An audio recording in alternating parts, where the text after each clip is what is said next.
and it says it's going live, and we're live. Hi, welcome to the StockinetteZombies. I'm Amy, also known as Jane Itma. And I'm Megan, also known as Just Run It, or the person that's drinking. And this is episode 416. Awesome. Yeah. How's your week going? Pretty good. I was supposed to get senior proofs last night, and they canceled and rescheduled. So today I get the proofs so I can see what my seniors' portraits look like. Pretty excited about that. And other than that, I'm just trying to, work through my knitting to-do list and try not to get too in my head about all the projects around the house that aren't getting done. Yeah. We have had a little bit of drama in our house. It's homecoming this weekend, in addition to a mountain biking event. But the dress, of course, right? Okay. So like a dress ordered online, paid 2-day shipping, lost somewhere in the FedEx, ether, ordered a backup. It's supposed to get here on Friday or Thursday. If it doesn't get here by Friday, we have to go to the store and buy yet a third dress to try to have a dress for homecoming. So that's been fun. I don't know what it is. I would not trust or try to buy a dress like that online. Yeah. I think she went to local stores and just it wasn't what was in her mind's eye, right? Gotcha. She tried locally. Okay. She did. So yeah, the local is really the last the last option when all other methods fail us. But I'm very jealous of your senior portraits. This yet another thing on my to-do list that just isn't getting done. Like other things like appointments and doctor's appointments and orthodontists and whatever, mountain biking practices and whatever, just kind of have drowned out all of those, like, oh yeah, we need to do that type things. Yeah, there's definitely this place was very well organized. Like, I just picked the day and time, went up there. They were very efficient with the photos because they've done it a million times. And especially for my senior who wanted to get in and out of there really quick. We were like 15 minutes into the appointment and he's like, "Are we done?" And there were only 10 more minutes to go. So it was really quick, but from the sidelines, I feel like we got a lot of really good options in there. So I'm excited to see what they have, pared it down to. And anyway, I can send you the information. For you and for me. Yeah. Lots of hope things go really great. Also got like a random text that there's like an event going on at one of the pretty Mayo houses this weekend and that you're not supposed to go take your homecoming photos there. Oh, okay. Yeah. So I thought that was interesting. My younger asked about going to homecoming. Are all the schools at the same time? I don't know. I know that ours is right this weekend. So yeah, I gotta get on that then because we don't have any clothes for it. We were talking randomly about pantyhose last night on ZK and BKN. And I was like, for me, pantyhose growing up were like always a fire drill, kind of like that, right? Like we had like something, a recital or a, performance or whatever. And you would get and I would have outgrown them. They would have had holes in them. They were the wrong color. Like it was always like pantyhose, hair on fire, right? And because I mean we would go to church and I wouldn't wear pantyhose, but for whatever reason I needed to wear pantyhose when I was going to these like official whatever things. So pantyhose memories, official dresses for official homecoming or homecoming outfits have to be special, right? Yeah, the outfit for us is like I don't even know where I would go. So yeah, exactly. No Well, online is not a good option for finding Well, especially if they truly are this weekend, then it's going Yeah, to be like, no, you're wearing jeans and we're buying the top. Like, exactly. we're going to go It's shopping all for the about how they special top. feel though, right? Like Yeah, making true. them feel special, right? So again, I don't know that any of these dresses are like, ooh, dresses, right? They're just something new and something that will make her feel excited about going. So anyway, Just headed not out with necessarily friends the then? what? Is Ellie just headed with friends then? Yep. Okay. Yep. So, which wasn't necessarily the original plan, which is, I think, again, why we've got the the last minute. If you wait to the last minute, only takes a minute. But yes, this isn't the content that everybody necessarily joined for, or maybe you are. Maybe you've been here for all of the 10 plus years that we've been doing this, and you're like, I remember little Ellie. She's going to senior homecoming. Yeah. But yeah, the Administrati, we've got an exciting week for folks ZK wise lined up, and we want to make sure that we're that we're encouraging everybody and all to join us if you're a ZKN member and getting the early sign up. And then by next Sunday, so not this Sunday, but the following Sunday, it'll be open to all. So if you're a ZKN member, I'm keeping those lists up to date as people are signing up. I'm trying to make sure that they're getting in there. Amy and I will have like a turning of the key together when that email goes out, and I'll say, yep, I've gotten everybody that has signed up or renewed in time to and then we're doing the $3 tier for a couple of days, the $2 tier plus the $3 tier for a couple of days, the $1 tier for 2 days, and then yeah, open to public with any remaining spots. I feel like I'm stealing your thunder here, Amy. This is your announcement. But that's how the ZKN one will work. We're excited. Well, we haven't talked about it, but I was really excited to maybe next week do a tips and tricks for ZK again. We had done that just prior to people coming to ZK, you know, what to look forward to. But yeah, and so now we can do it pre-signups, give people an idea of what the retreat is about and what they can expect, and yeah, just some data, some information, and then link that with the registration so that people will, you know, I don't know. We've had questions year after year about different things leading into the retreat. That is available all out on the website, but it would be nice to just kind of give people a simple audio, you know, way to get caught up.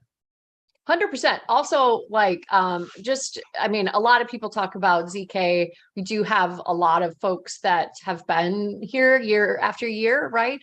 But in general, our stats show that year over year, we've got at least 50% of the folks that are coming it's their first time, right? So you are not alone, or you would not be an edge case of somebody that doesn't know what ZK is all about or what we're doing. We just have some people that really know, right? So we've got kind of a wide spectrum of people that have come almost every year and have seen us at all of the locations, and folks that are trying it out for the first time. We want everybody to feel comfortable and connected, because a lot of the value of the event, I feel like, is that connection, and that can happen well before you arrive in Rochester in June. Yep, absolutely. You drew for some self-striping, maybe? I did, but I wanted to, we mentioned that we wanted to make sure that if you have a vendor that you're interested in seeing in the ZK market, to make sure that they, I think it may be just like a hidden, not a hidden link, but like a link in the grander announcement, right? Maybe we will pull that out and make it its own post. And then you can forward that along and be like, I'd love to see you in Rochester in June of 2024. So yes. Yeah. I am a little stealthy. Well, not every, if the vendor was there last year, or applied last year, they're given an email saying that registration was open with a link. And then during the Save the Date announcement, vendor applications is highlighted, clickable, and is open now. So yes, yeah, that's all I have. Okay, we have a current ongoing KAL, the Craft Your Own Book Venture. I recently got my my updates in. I think the salty air didn't end up being my beach read because I was like, I think I need the linen for my paperback.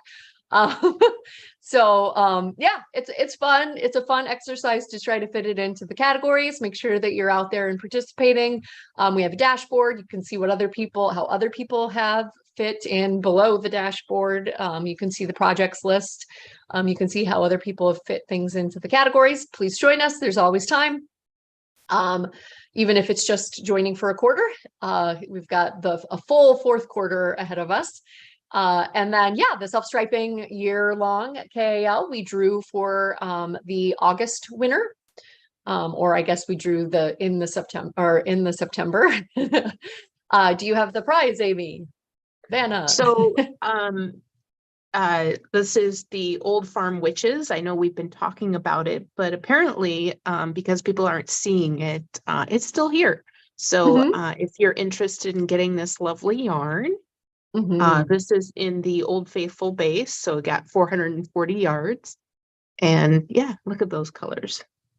Kirby Werby is really fun. Yeah. Talk about somebody that we've been green. talking about for 10 plus years, right? Oh yeah, that scummy green. It's so beautiful. Yeah. And then, So, with all of that and pink, like pink and red, right? Like, yeah. The prettiest colors in there. It's got all the ones I love. Yeah. So it kind of reads like it could be Christmassy. But then it's got this Old Farm Witches. So it could be knit in October for your Christmas socks. Anyway. Amy's getting excited about self-striping. Let's move along. No. Our winner was a tangled yarn and a project after my heart. She used some lollipop yarn. I have been hoarding my lollipop yarn because I've got a little gobstopper of a lollipop yarn that I'm like, but I should use it. And she made a musil burrow. So fun. Yeah, I was like, okay, this was fun to have drawn and to look at and have enter my realm of being after looking at it originally to confirm it. So yeah, fun KALs, fun prizes. Please contact Amy, Heather, and she'll get that shipped off to you. Yay! All right. FOs. I have my pressed flowers socks. To make some of those socks so badly. Yeah. So I used some hand spun and some Farmer's Daughters fibers. It's from a different base, right? It's not one of her bases, but they did dye it up. Chosen for, farms in the area. They're anyway, so got that. They're done. Very fun. Very fun. I bet they're very squishy and warm for upcoming colder mornings and nights. Yeah, and I'm not sure if I put them anywhere. I'm assuming that I'm going to put them in the footnote. If I haven't filled out footnote yet. Oh. And then I have this one, which is the Cancun top. So this was very simple. Just make 2 rectangles and seam them up in 4 spots so that you have, a shoulders. Bottom. And some, shoulders and then sides. Yeah. But it's a free pattern out on Ravelry. Did you make any modifications or is it exactly? Yes, I did. So the modification I did is it's a little bit cropped, and I know that it's just kind of a cover up anyway, but I added another A. Like each of these panels has a letter. I added another A at the top of the garment, which ends up being, you start at the bottom. And just because I needed that extra length. I don't know what it was. And then these, the super elongated stitches, those were kind of a pita. So, keep track of them, make sure that they're all cinched up at the end. I did end up with one that I needed to graft back after the fact. Even after blocking, I didn't notice it, but then I was wearing it and it was like this one tall loop was leaning forward. I'm like, what? So be careful. Yes. Yeah. No, that's fun. So you wore it, styled it like over a dress or. Yep. Yeah, I wore it recently over a tank top and some jeans. So it's really cute regardless. And what did you say what the yarn was? It's very pretty. It's a very pretty red. This is the Pima Cotton Silk.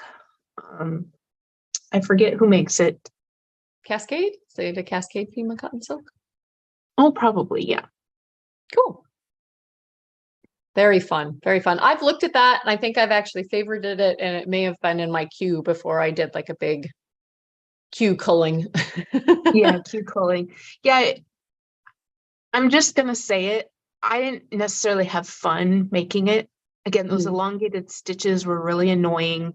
Yeah, I didn't have fun making it, but the finished object is really flattering, and it was very quick to knit. Yeah. So you know, if quick and finished object, great, but the rows where I had to do those elongated stitches, I just hated life during those rows. So I think it's not too bad when you're making them, but then when you have to take them off and make them elongated, it just got so fiddly and it was not joyful. Yeah. But I think I knit a wool and a woolen pine now I can't remember, but yes, it was very similar, like that broom stitch whatever, and it was like, oh my gosh, this is like wrapping it 17 times and then unfurling, and yeah, it's a lot. But yeah, if you like the ends justify the means, right? Like if you like the finished object, you suffered through it and you don't have to continue to do it, I guess, right? Not every project has to have that interest item. Right. And again, I was looking for something to suit 2 skeins of that Pima Cotton Silk. I had leftovers, so I think with 2 skeins you could make pretty decent sizes. This was a one size fits most garment, so you might have to make modifications, but it was easy peasy. It's a one sheet. 2, because they put in a schematic, right? It's an easy pattern. Ooh. We have this. It's got a little bat wing going in there, which I must say the size 1, because there's only 2 sizes, is small on me. As in it's got 0 ease, which isn't necessarily how the pattern was written. So I think that my gauge could have been different to fix that, or if you use worsted like the pattern called for, but my blocks are the right size. Like they are the size that's called for. So I'm kind of like confused by the math ain't mathing. Like how is this like I was in between sizes, and I think that I would have been happier with the next size up. I'm knitting like a 38 bust these days. So I think I would have been happier in the second size, but the second size wouldn't have handled the yardage I had. Like as in I was trying to eat up some single ladies.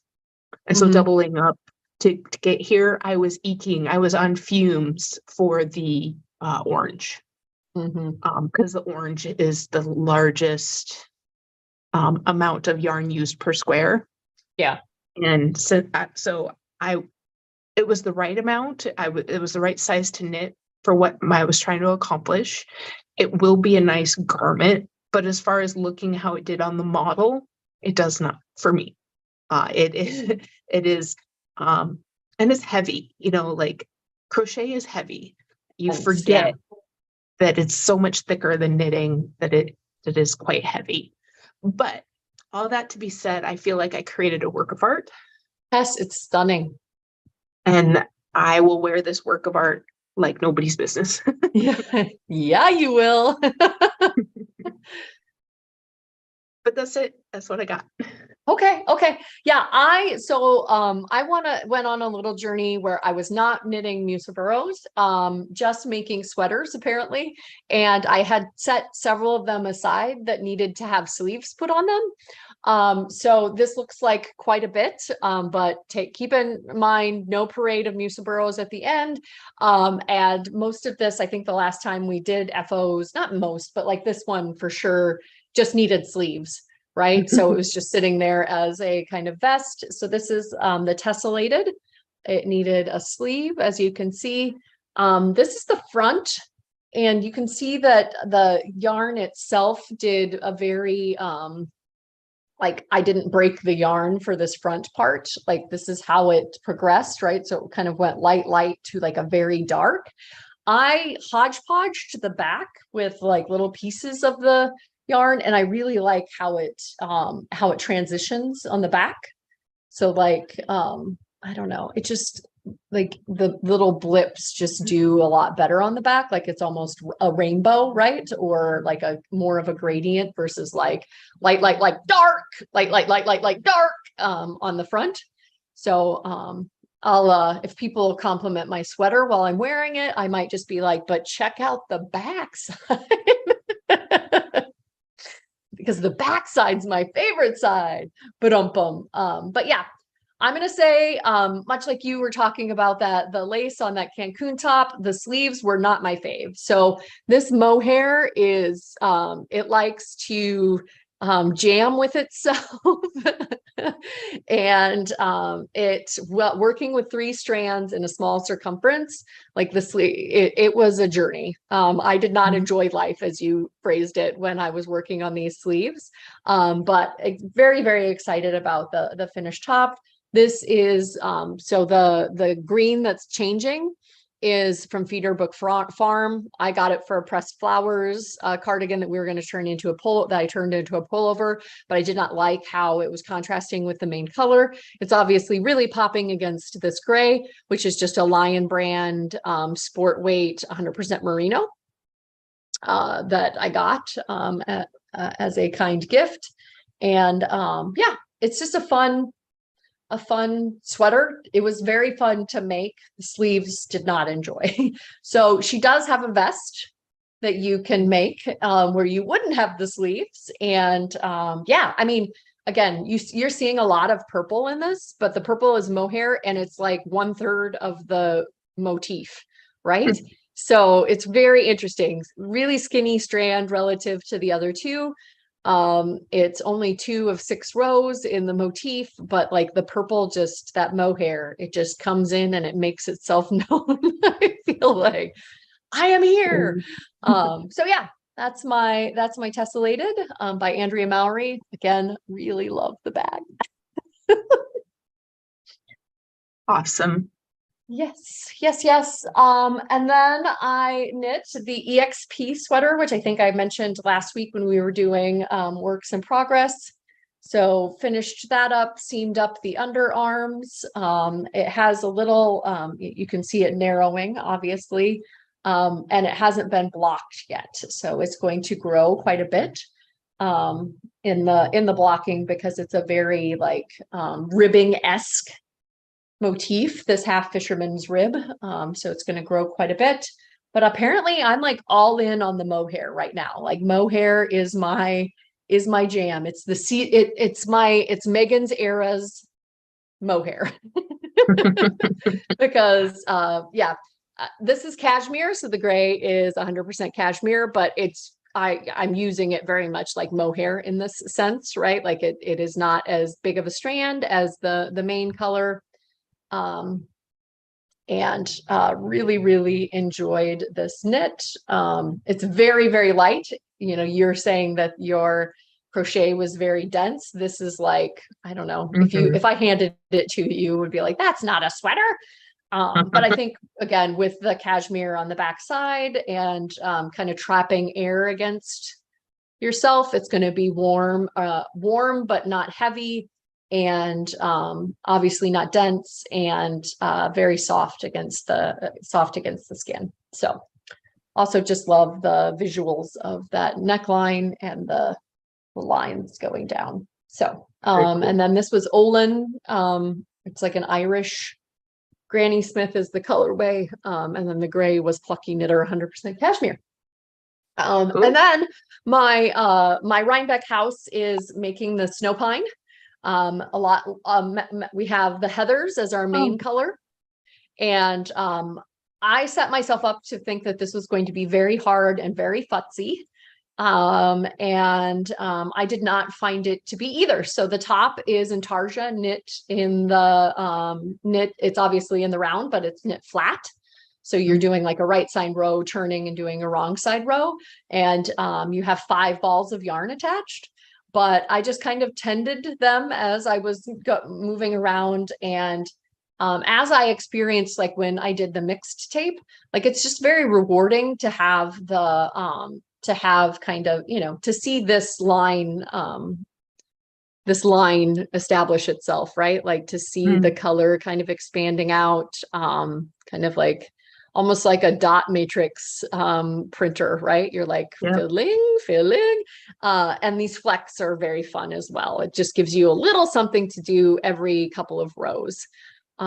So we all have the heathers as the main, and then I chose, so heathers is a leading Men Fiber Arts soliloquy, and perfection is my sleeve color, and then the blips are lightning bug. Very cool. So yeah. So the main is that soliloquy, which is a BFL, and it's a little lighter, and then the contrast and the sprinkle colors are showstopper. So a little beefier. So yeah. And again, I think, if I was doing a tip and trick about it, I would say that having that sprinkle color be a heavier, a wee bit heavier than the main really does help it pop. I mean, this is, you can see all of the speckles in the main that that it has to compete with. But because it's just that single stitch, I feel like color work does a better job when it's kind of got a buddy next to it, right? So like these single stitches of color work where they pop up, you can see it on the back side as well. It's I think it pops a little more if it's got a little bit more weight to it, even if you're carrying it as the one that's going to pop more, the lower one in your color work. But yes, it was super fun. I actually bought enough yarn that I could make another one of these, because I was certain that by extending the body, I was going to need 2 skeins of this main color. And I did not. And so I have leftovers and a whole nother skein, because I didn't want it to be like, the soliloquy is a large put up. It's like 600 yards, right? And so I got 2 of the soliloquies, and I didn't even use one. But it's I don't know if I would make the exact same sweater. I mean, I'm crazy, but like the exact same sweater, I guess I could have different colored sleeves on different days. Didn't just wear that sweater, but it was like green sleeves instead of pink sleeves. No, so. I think that Megan thinking she needs 1,200 yards for just the torso is funny. Yeah. I thought I needed a little over 600, and you can't order like a 25 grammer of soliloquy, right? But yes, it is mildly entertaining. Other people in our group underbought, right? Like they thought that, and I'm like, well, you can have some of mine if you want. Because heathers is the main on everybody's, and then their sleeves and sprinkles might be a little different. So yeah, if you see us wandering around at Rhinebeck, I'm excited about seeing everybody else's loading up as well. Yeah, very fun. Yes, yeah, it's a fun pattern. Again, I think it's intimidating with that intarsia, and just the amount of futziness that in general. But I think I set the bar, like, I guess in this case, really low. Like, okay, this is going to be painful, and I was like, I actually enjoy this. I don't know if you've ever done that, like gone to a movie. Yeah. Yeah, if you've gone to a movie with somebody and been like, well, I don't think I'm really going to enjoy this. Like the previews haven't really made me, but I'll go, I'll be social, whatever. And then your expectations are so low that it's able to like exceed them, right? Versus like something that you've seen and you're really excited, you've seen the previews and you're really excited about going for it, and then it just doesn't quite hit that mark, right? Right. It's all But see, about setting expectations. your threshold is, your other two sweaters, right? That Yes. were so Yeah. complicated. So yeah, like I think if I moved into it, I might have a little bit different. It's true. It's true. It's all about what was before it and what. Yeah, I think so. Yeah. I'm sorry if I was looking down. I was trying to do ends management while we were here because, granny squares. Tassels, unintentional tassels. It's the bane of granny square existence is weaving in ends. Anything modular. True. I still have those squares that I made that are Tunisian crochet that need to be stitched together. And I'm sure that'll be ends upon ends upon ends, right? Yeah. Well, bye everybody. Bye, Ufta. Sorry again, ran